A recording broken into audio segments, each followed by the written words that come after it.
Boleh ke sebenarnya kita tarik rezeki ataupun kita jemput rezeki ni? Bukan buku ni yang buat jadi kaya ataupun yang buatkan rezeki tu melimpah ruah. Dan sampai satu masa tu, kita rasa tak nak buat apa-apa sebab semua benda asyik gagal.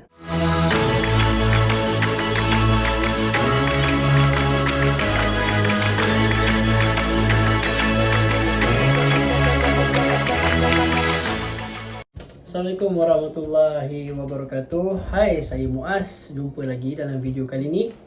So, dalam video-video sebelum ni, dalam 4 atau 5 video sebelum ni, saya banyak cerita pasal selling dan juga marketing, menjual dan juga pemasaran. Sebab itu adalah saya punya business, nature of business saya. Saya ada business Bawang Ustaz Kreatif. Di mana kat situ kami adalah menjalankan business advertising dan juga marketing untuk syarikat-syarikat SME. Kebanyakan syarikat SME. Apa yang kita buat adalah kita menghasilkan video, bahan-bahan kreatif untuk syarikat-syarikat SME. Pada masa yang sama, saya juga menjalankan training and consultancy juga dalam marketing, branding and selling. Pemasaran, penjelamaan dan juga penjualan. So itu adalah kerja saya setiap hari. Cuma dalam video kali ni saya rasa special sikit sebab saya nak berkongsi sedikit tentang rezeki. Bukanlah saya ni orang yang bagus sangat dalam menarik rezeki ataupun apa semua ni. Saya pun bukannya ustaz ataupun bukannya tahfiz ataupun orang yang mentafsir Al-Quran. Tapi subhanallah, alhamdulillah, Allah bagi saya rezeki yang sangat baik, alhamdulillah. Kat depan saya ni ada lebih kurang ada 4 buku tentang rezeki yang saya dah baca. Ini yang paling tebal, Formula Tarik Rezeki. Dan kita ada mudahnya menjemput rezeki 1 dan 2, dan ada Law of Universal Attraction. Dan yang kat belakang ni pun sebenarnya ada lagi beberapa. Contohnya macam ni, How to Get Where You Are, semua ni. Dan ada beberapa lagi lah buku berkenaan tentang macam mana nak dapat apa yang kita nak. Saya juga sebenarnya sama macam semua orang lah. Bukanlah mudah, tapi saya sama je macam semua orang. Saya juga banyak sangat kali gagal dalam apa yang saya buat. Saya gagal bisnes lebih kurang dalam 7 atau 8 kali. Saya pernah buat selling, buat MLM. Network saya ada beberapa ribu orang and then tutup. Lepas tu saya pernah buka cafe dengan ayah saya pun gagal. Saya juga pernah buka kedai runcit dalam universiti dan gagal. Dan ada beberapa banyak lagi bisnes saya yang gagal lah. Saya buat trading pun alhamdulillah gagal. So ada satu ketika yang mana saya juga dalam keadaan yang sangat-sangat susah. Sangat-sangat susah ni. Orang kata memang tak ada duit apa-apa. Apa pun tak ada. Buntu, tak nak keluar rumah, tak nak buat apa-apa. Dan sampai satu masa tu kita rasa tak nak buat apa-apa sebab semua benda asyik gagal. Kalau anda pernah rasa begitu, di mana kita rasa yang aku malas dah nak buat. Sebab apa? Sebab gagal. Lagi aku buat gagal, dan kita tak nak hadap dah kekecewaan tu. Jadi saya juga pernah menghadapi situasi tersebut beberapa kali dalam hidup. Pernah 1 bulan tu saya tak nak buat apa-apa sebab saya rasa macam tak ada jalan keluar. Maksudnya lepas ni kalau aku buat lagi mesti gagal lagi. Kalau anda ada perasaan macam tu, anda sama macam saya. Dan pada masa yang sama, saya juga pernah dah baca buku ni pun sebelum tu. Masa saya gagal kali kedua, saya dah pernah baca buku ni dan saya bangkit balik. Lepas tu saya jumpa buku ni masa kegagalan kali ketiga atau keempat, dan alhamdulillah saya bangkit balik.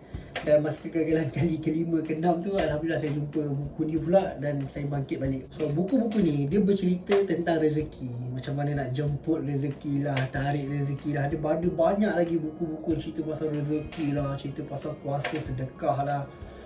Sangat banyak buku. Jadi hari ni saya nak cerita, boleh ke sebenarnya kita tarik rezeki ataupun kita jemput rezeki ni, dan berbaloi ke nak invest dekat buku-buku ni. So saya cerita daripada pengalaman saya sendiri. Kenapa ada banyak buku yang saya beli? Kenapa ada banyak? Dan even dalam bahasa Inggeris pun ada banyak. Tapi dalam bahasa Inggeris ni dia cerita pasal universe lah, apa semua kan. Tapi kita orang Islam, kita percaya pada Al-Quran lah. So pengalaman saya sendiri, kenapa kita keep on beli buku ni, is very simple. Sebab kita manusia, kita pelupa, kita alpa. Sebab manusia ni, nature dia, kita punya orang panggil nature, bahasa Melayu dia apa lah, fitrah. Fitrah kita ni memang pelupa. Kita memang selalu lupa. Kita selalu lupa dan lupa. saya dah baca buku yang ni dah dulu, first lah saya baca kan. Lepas tu bila saya dah baca, lepas tu saya lupa nak amalkan juga. Okay, lepas tu saya baca buku yang ni pula. Saya baca dua buku ni. Lepas tu saya amalkan jadi, lepas tu saya lupa juga. Lepas tu saya baca buku ni, sampai sekarang lah saya baca buku dan akhirnya saya refer balik semua buku ni. So bukan buku ni yang buat jadi kaya ataupun yang buatkan rezeki tu melimpah ruah. Nanti dalam video lain saya cerita sikit lah pengalaman-pengalaman saya menggunakan ilmu-ilmu dalam buku ni yang menyelamatkan saya keluar daripada sangat-sangat banyak masalah dalam kehidupan, terutamanya tentang rezeki lah. Okay, rezeki ni bukanlah kita panggil setakat duit je, ada banyak rezeki-rezeki lain macam kesihatan, ketenangan. Okay, kalau anda dalam keadaan yang sempit dan anda rasa patut ke saya invest kat buku ni, saya bagi tahu sangat-sangat berbaloi. Sebab kadang-kadang nanti kan dia cerita benda sama je, dia suruh buat tu, dia suruh buat ni, dia suruh buat tu, dia suruh buat ni. Sebenarnya tuan-tuan, mungkin kita beramal, amalan kita tu mungkin tak cukup lengkap. Sebab apa? Sebab ilmu amalannya tidak cukup baik. Kita mungkin tahu solat duha, tapi kita tak tahu roh dalam solat duha tu bagaimana, feelingnya bagaimana nak solat. Lepas tu waktu bertahajud bagaimana. Dan ada banyak lagi amalan-amalan yang di-share dalam buku ni. Dan selain daripada tu, dengan membaca buku ni juga, dia membetulkan hati kita tau. Hati tu, bila hati kita beramal dengan betul, bila kita buat amalan tu dengan hati yang betul, dengan niat yang betul, subhanallah, rezeki memang luar biasa.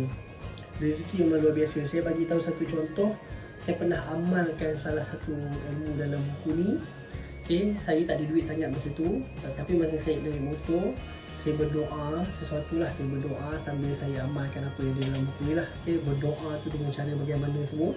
Saya turun je motor, ada orang back in kat saya dalam 400 ke 600 ringgit. Ni kisah benar, berlaku kat saya tahun lepas. Baru-baru ni pun sama. Saya tengah duduk, saya tengah fikirlah, duit tengah kering juga sebab saya baru beli kereta. Kan, duit tengah kering sikit kan. Tak adalah saya ni kaya kan tuan, taklah kaya. Tapi bila simpanan tu start susut tu, jadi kita rasa macam risau kan.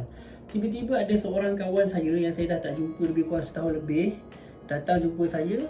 Dia cakap kat saya, Muaz, ada something kau buat hari tu, aku nak bagi RM1,000. So saya bagi nombor account, saya tu dapat RM1,000. Dan saya dapat duit tu dalam keadaan saya tak meminta kepada sesiapa pun. Saya cuma berdoa. Dan walaupun saya bimbang, tapi saya berdoa. Okay? Sebab rezeki tu datang daripada Allah. Jadi nak tanya, kalau tanya kepada saya, boleh ke tarik ataupun jemput rezeki ni, saya sendiri dah buat. Nanti saya akan cerita lagi dalam video-video yang akan datang macam mana pengalaman saya menarik dan menjemput rezeki ni, subhanallah, daripada Allah SWT, semua kurniaan ni. Sampailah saya ada bisnes yang alhamdulillah sekarang ni dah ada 7 orang staff. Dan semua ni berlaku dalam tempoh negara kita dilanda COVID-19. Dalam tempoh negara kita dilanda COVID-19 lah, kena PKP semua ni kan, bisnes saya makin berkembang. Saya harap selepas anda menonton video ni, anda boleh mula percaya yang rezeki memang boleh dijemput, boleh ditarik.